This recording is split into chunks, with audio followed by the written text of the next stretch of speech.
আমার একটা কর্মী টাকা না পেয়ে সুইসাইড অ্যাটেম্প করেছে। ভোর 5টায় আমি খবর পেয়েছি। সেই ক্লাবকে আমি শুধু ফোনও করিনি, মেসেজ করে বলেছি এই ভোর 5টার সময় আমার, এই আগের মাসের কথা বলছি, গত মাসে 7 মাস ধরে আপনি ঘোরাচ্ছেন, দুর্গাপুজোর পর থেকে 1 টাকা এখনো আমি পেমেন্ট পাইনি।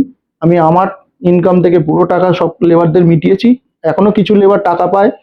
তাদের মধ্যে এক লেবার সুসাইড অ্যাটেম্প করেছে, তার পরিবার আছে, টাকার অভাবে তার পরিবার আমাকে দোষ দিচ্ছে। তার যদি কিছু হয়েছে আমি কিন্তু আপনাদেরও ছেড়ে কথা বলবো না। আমি শুধু এটুকু লিখেছিলাম। সেখানে আমার সহশিল্পী, যে আমার প্রতিমা শিল্পী, তাকে আমার আর ফোন হয়নি, ক্লাব তাকে জানাচ্ছে যে আমি, পাপাই আমাদের ধমকি দিচ্ছে, পাপাই আমাদের থ্রেট দিচ্ছে। আমি কি গুন্ডা?